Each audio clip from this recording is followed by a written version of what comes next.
are the likelihood of confusion of the evidence in law, the possibility that evidence against one defendant may be considered against the other defendants, and the presence or absence of antagonistic defenses. And I guess the position of the other side is that neither is saying that 3 is an issue, that there doesn't seem to be any antagonistic defense.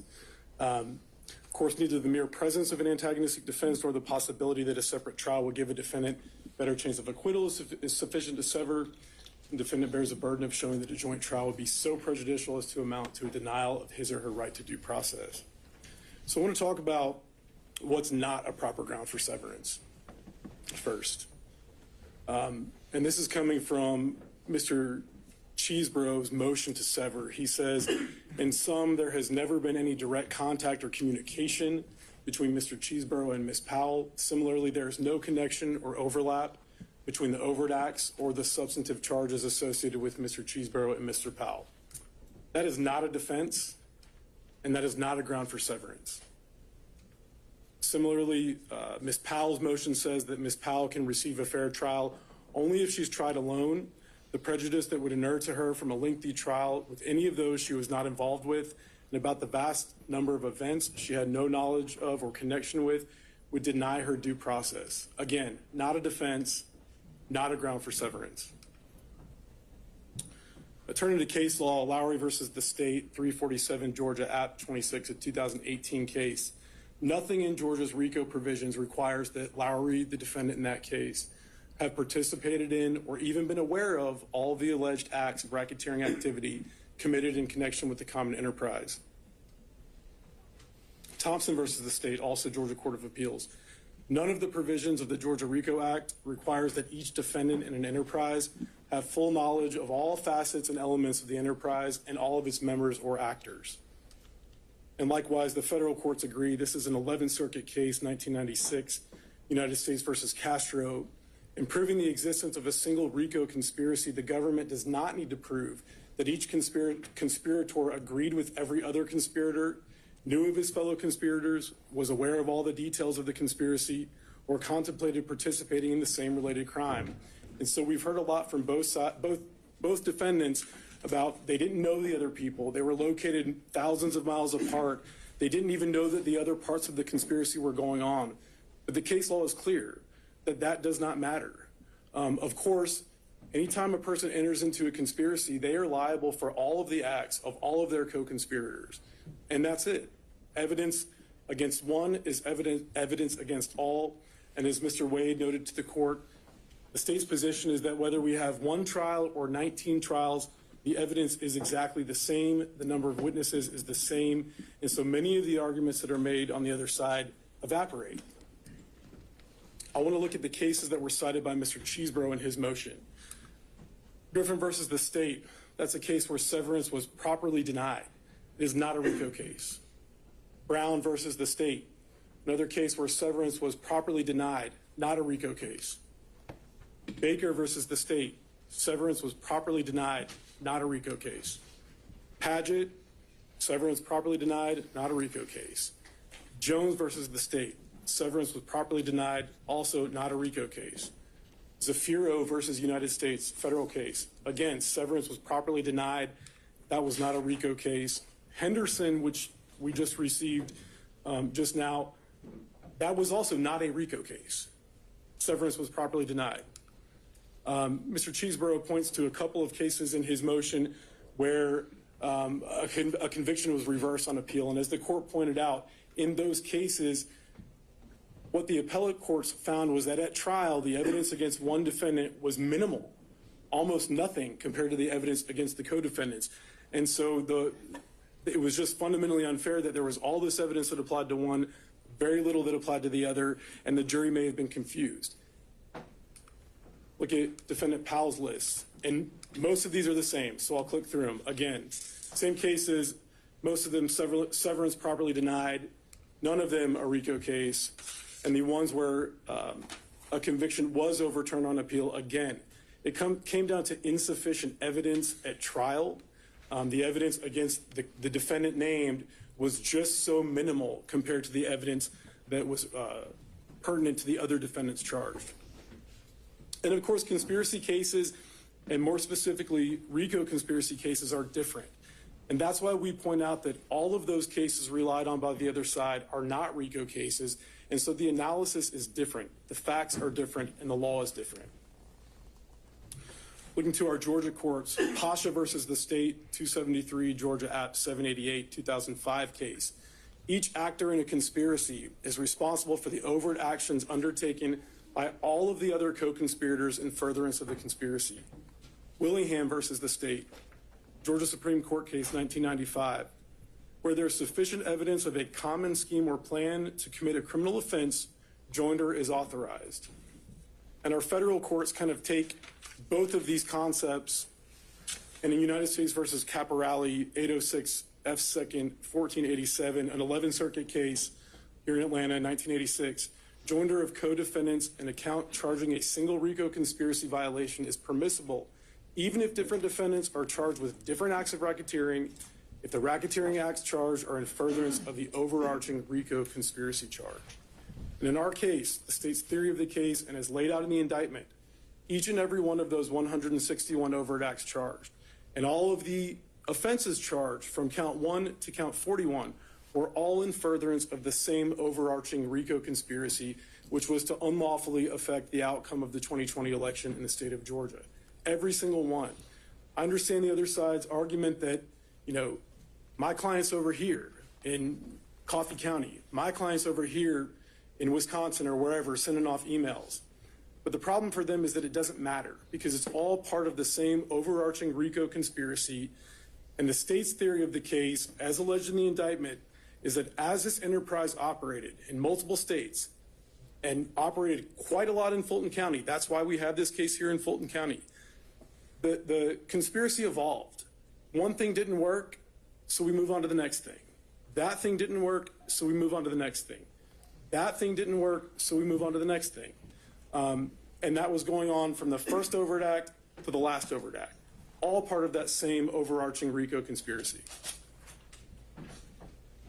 Turning back to the factors that the court needs to look at, and I'm just going to kind of talk about factors 1 and 2, the likelihood of confusion of the evidence in law, and the possibility that evidence against one defendant may be considered against the other defendant, of course 3, which the other side agrees is not an issue here.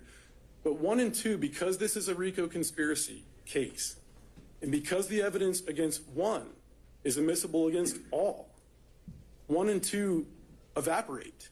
There's no likelihood of confusion about which evidence applies to which defendant or which law applies to which defendant when all of them are alleged to have engaged in the same conspiracy. And it's significant that in count 1 of the indictment, the RICO count, the allegations set forth in counts 2 through 41 are all included in that count 1. And so while, Mr. Cheeseborough may have never been to Coffee County, the evidence about Coffee County is evidence that the enterprise existed and shows that the enterprise was working.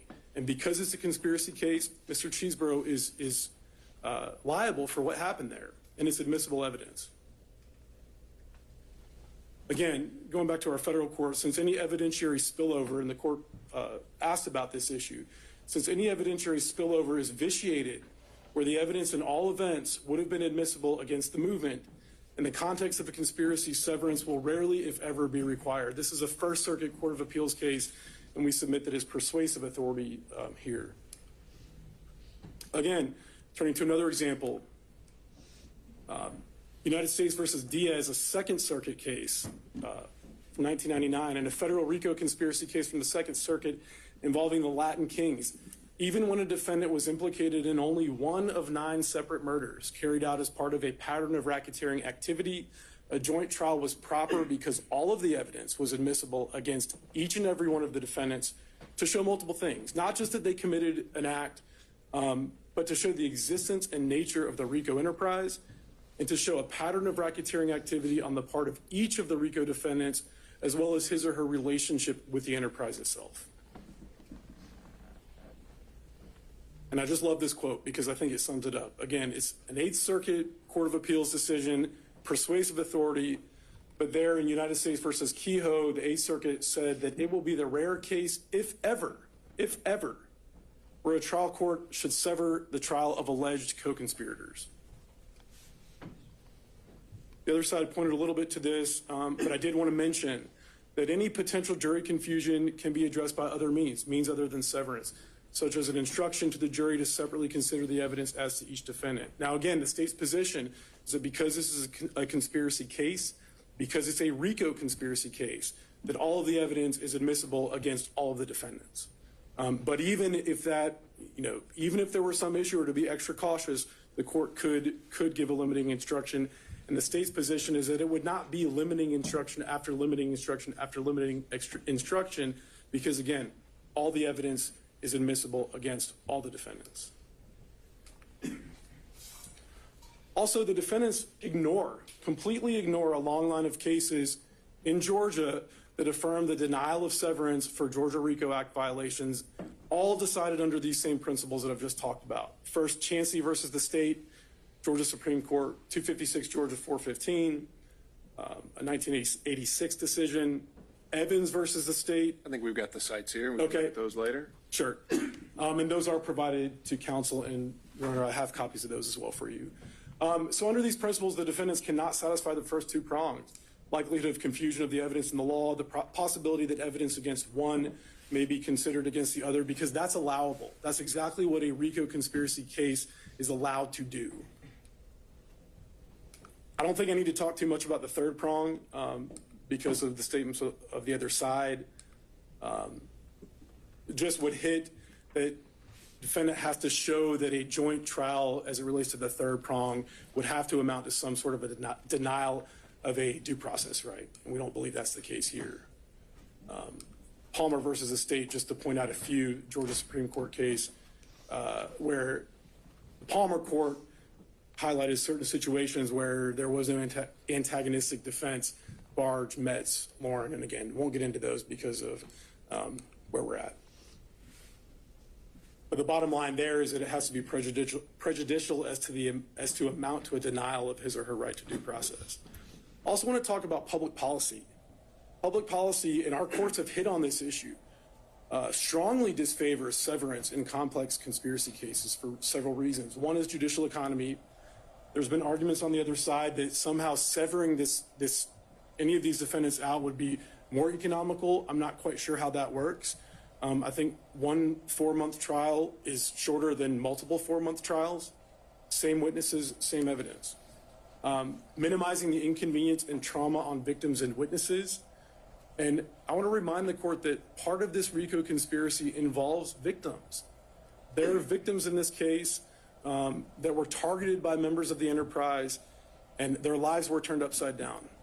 And that's an important part of this case, and having those people come and testify multiple times over and over would both inconvenience, but more importantly, traumatize them. Consistency of the verdicts. And I've got a little bit of case law that talks about that. Efficient use of state resources and fundamental fairness. Justice Scalia astutely observed, it would impair both the efficiency and the fairness of the criminal justice system to require, in all these cases of joint crimes where incriminating statements exist, that prosecutors bring separate proceedings presenting the same evidence again and again, requiring victims and witnesses to repeat the inconvenience and sometimes trauma of testifying, and randomly favoring the last tried defendants who have had the advantage of knowing the prosecution's case beforehand. He goes on to say, joint trials generally serve the interests of justice by avoiding inconsistent verdicts, enabling more accurate assessment of relative culpability. And he points out that these are sometimes advantages that operate to a defendant's benefit. So even apart, he says, from these tactical considerations, joint trials generally serve the interests of justice by avoiding the scandal and inequity of inconsistent verdicts. And our Georgia courts agree.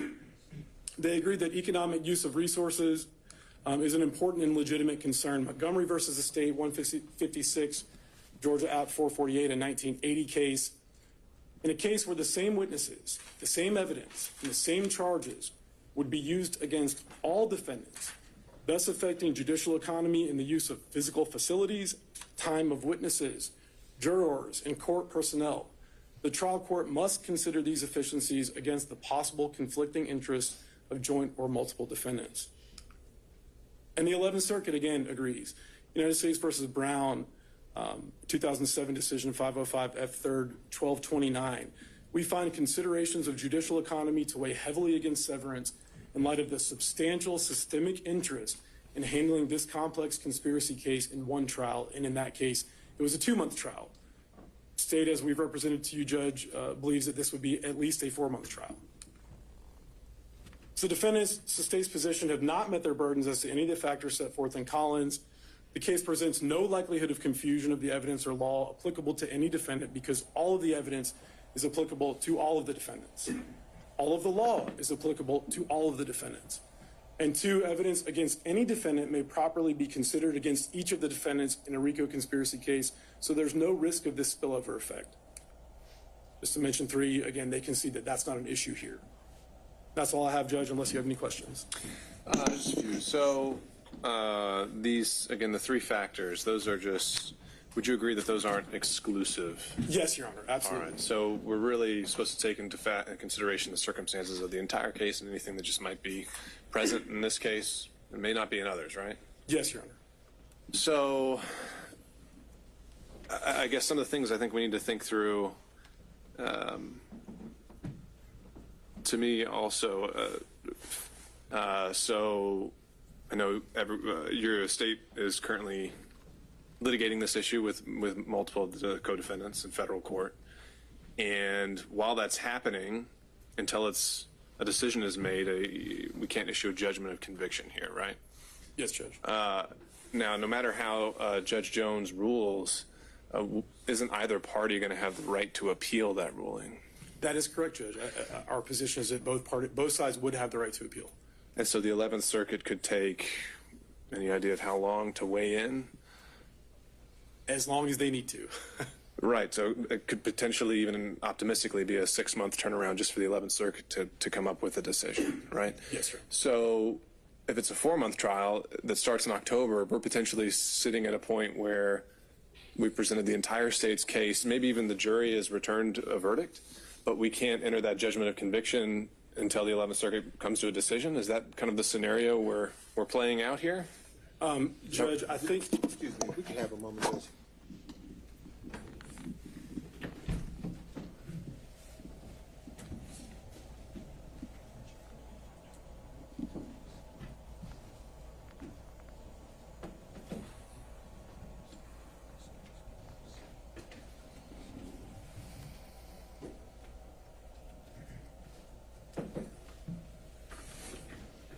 Your Honor.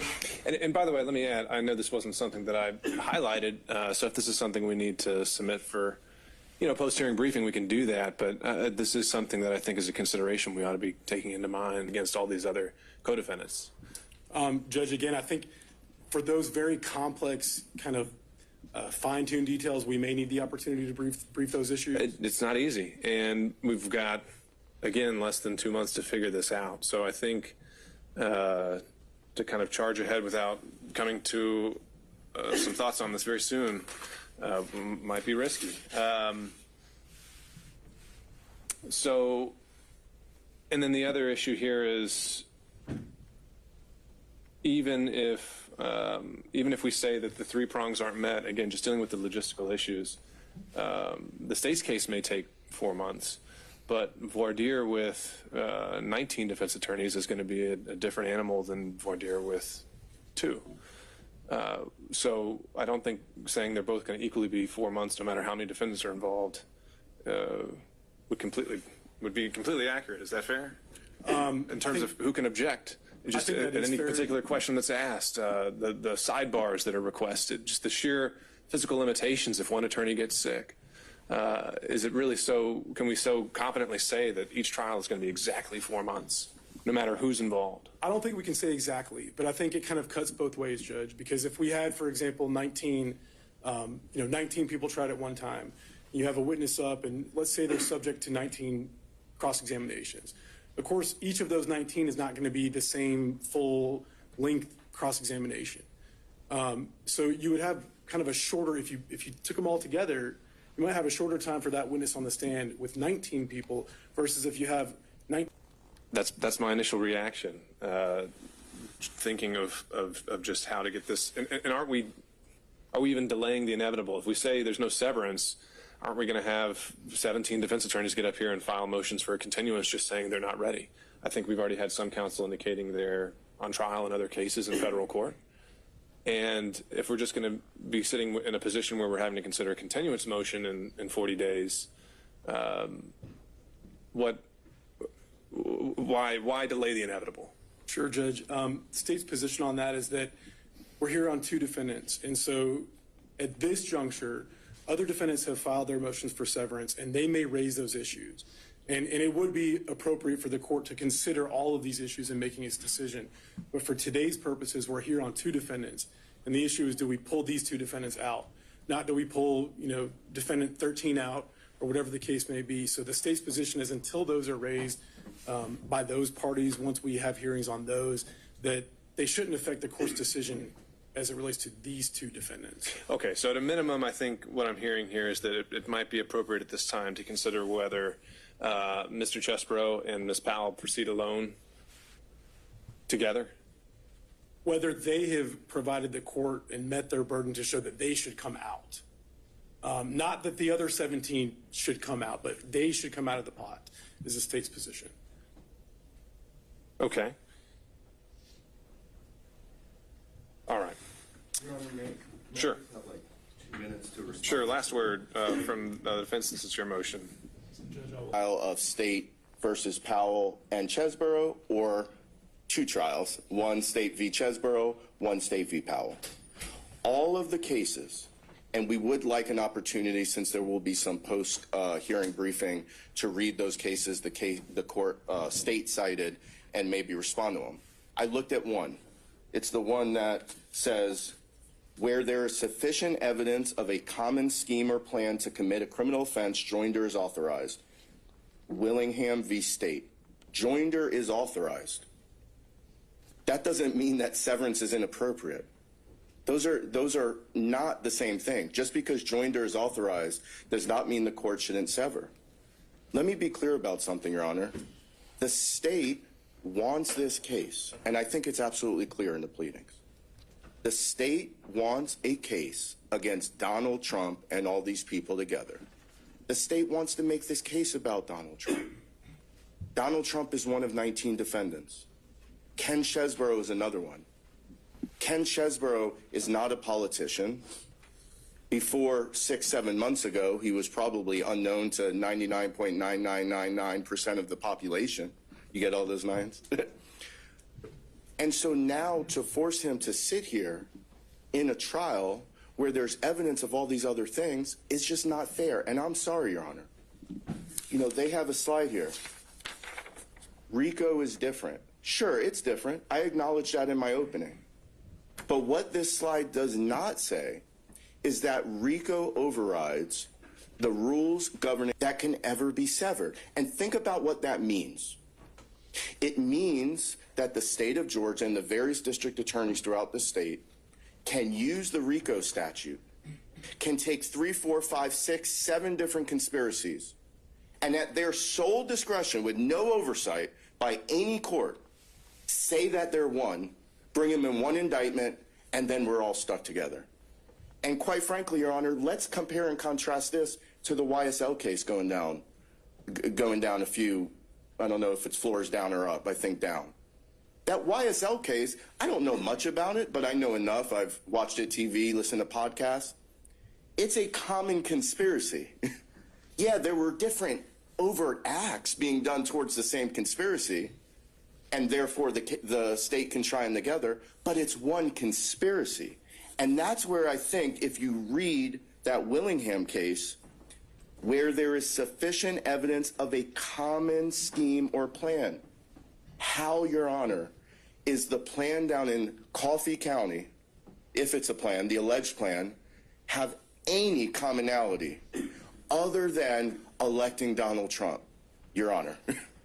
Half of the United States took some act towards electing Donald Trump. If that were the only thing that mattered in terms of connecting all these as a common conspiracy, there would be no rules of due process. And the last thing I'll say, Your Honor, is I will go back to what we said at the beginning. I think it's perfectly clear here that this trial does not have to last independently. But I would argue, Judge, that you should consider them jointly in terms of figuring out the big picture here, which is it is within the court's control to. Well, let me clarify something, because I think the argument of the motion to sever the counts really wasn't so much as a ruling on Yes, Your Honor. limiting the evidence, just as a logistical, here's the indictment we're going to hand the jury. And I meant altogether. So if you combine, let's say Your Honor was to grant that, it would be a significantly pared down indictment. Then, assuming that we're going to file motions in limine that kind of track the same type of arguments, right? The things that I know Your Honor is not going to rule on this until we file it, but you might expect that if Your Honor grants a motion that says, all right, these 50 things in the indictment don't get read to the jury, it's probably a pretty good chance either way that we're also going to file a motions in limine to say that evidence of those things that have nothing to do with Mr. Chesborough also can't come in.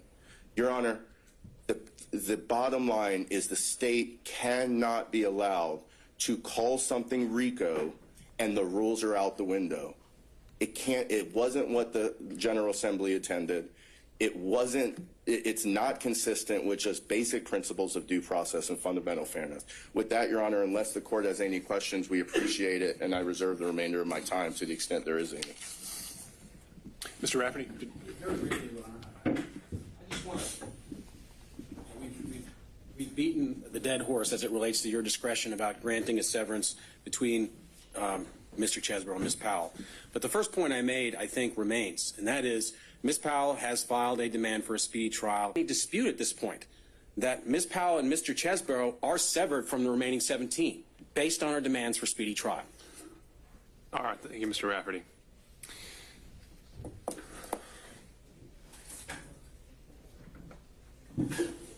Your Honor, just briefly, just for the purpose of the record, I want to make clear that there is a dispute about severing the 2 from the 17. I think the state's made that clear, so I just want to make sure that that's cleared up for the record. There's some state side. And just before we depart, we would just ask for, if there is briefing, what that briefing schedule is. Of course. No, I think we still have plenty to talk about before we wrap up for today. So, obviously, I think has been made clear, we're on an expedited timeline with these statutory speedy trial demands, and we are certainly here ready and willing to provide both defendants that right, and we plan to make that October 23rd trial date stick. With that in mind, I don't know if we're always going to be able to have the luxury of pre-hearing briefing and post-hearing briefing, and some of these issues may require a little more exploration than others. This one, I don't think is one of those.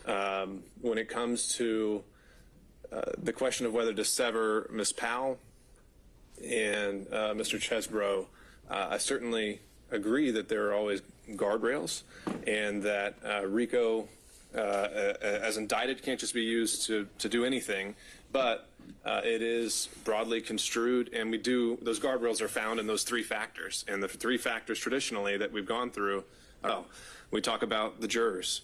I don't think we can take for granted that these would both be 2 equally 4-month-long trials. I think it could easily be twice that with multiple defendants, and I think we need to take into account the fact that one docket goes entirely on hold while this case is going, and instead of it being, if we're purely considering aspects of judicial economy, which to me was really the only valid argument here, I think taking up 2 dockets and for a period of 4 months also weighs into that, as well as the voir dire process and the inconvenience to the jurors. So based on what's been presented today, I'm not finding that severance from Mr. Chesborough or Powell is necessary to achieve a fair determination of the guilt or innocence for either defendant in this case. And so I'll deny Mr. Chesborough's motions to sever from Ms. Powell. I'll deny in part Ms. Powell's motion to sever from Mr. Chesborough. And the plan will be to enter a scheduling order for Ms. Powell mirroring that of Mr. Chesborough with the October 23rd date holding.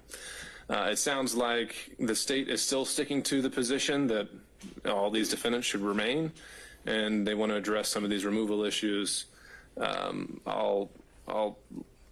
I'm willing to hear that. I remain very skeptical, but we can I'm willing to hear what you have to say on it. And so, but again, because we're on a limited time frame, I don't think we have the luxury of waiting. So how long do you think the state needs to respond to that issue? 2 weeks, Judge? I don't think we can do that. There's going to be motions deadlines for the other defendants, and we need to get scheduling orders entered. Mr. Grubman? Yes, Your Honor. This is, if you're still going on this issue, I did have a quick other issue just since we have your attention to bring up. We do have a pending motion to talk to the grand jurors. Right, let me get to that. So, again, knowing that Mr. Chesbro and Ms. Powell are hurtling forward, and the motions are going to keep coming in, I don't think it makes sense to just have these all pile up. So we would pretty much maybe just keep having these weekly sessions together and handle them one at a time. So to that end, I believe we're starting another trial next week. I think it's a murder trial we're doing next week, but looking at Thursday or Friday of next week, how's everyone's availability? I only saw motions from Mr. Chesbro, so I guess the question's only directed towards Mr. Grubman and Mr. Aurora. I'm looking at Thursday or Friday morning. We're here whenever the court instructs us to be. Got it. Your Honor, could we ask for Friday morning? I'm going to do a sentencing homicide trial On Thursday morning? in the afternoon. Thursday afternoon? You know, Florida State hour is going to be 3, so I just figured if we could have, depending on the motions, just Well, so far you've got, I believe it's the 2 related to the grand jury, and then you have 1 more related to the supremacy clause. we've got 2 more coming either today or tomorrow. Maybe we limit it, since the grand jury issue is something that might take more time to flesh out if it's granted. Maybe we limit it to those 2 for next week, and we can save the constitutional arguments for another day. Can we still do that Thursday morning, though? Assuming if it's just those 2 related to the grand jury. We start at 9. That's the plan. Okay, Yeah. Thursday morning, 9. Whether it's a trial of 19 or it's a trial of 2. So are those other lawyers permitted to submit some kind of briefing in response to whatever the government says? I think that would be fine. I think some already have. I think folks have already been submitting severance motions saying that they're not ready, that there are conflicts, and so that might very well suffice.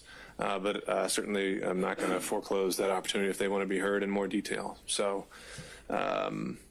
we'll send out an email to everyone indicating as much. And relatedly then, on Thursday morning, would we potentially have some discussion of that motion as well, that briefing? We can. Again, I think by then I'm hoping to have already ruled and issued some scheduling orders because we need to get that clarity so we can focus on what lies ahead. Anything else? No, Your Honor. Okay. Anything from the state? All right. Thank you all. See you next week. Thank you, Judge.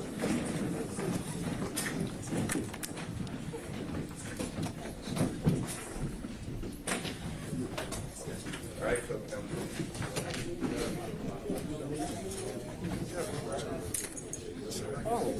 Oh, no, man, how are you?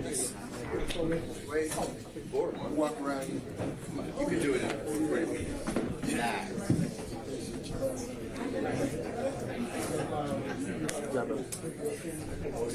Me, for my life. I ain't trying to be like these defense lawyers, bankruptcy.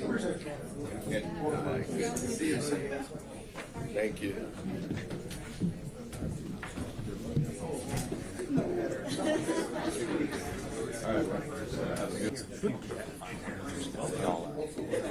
All the electrons. Good. Take care. Nice to meet you. Take care, guys.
was forged and defended and defined as the conservative party in America.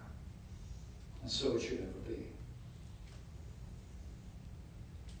I actually met President Ronald Reagan when I was a first-time candidate for Congress. It was his last year in office. I was 29 years old. It would be more than a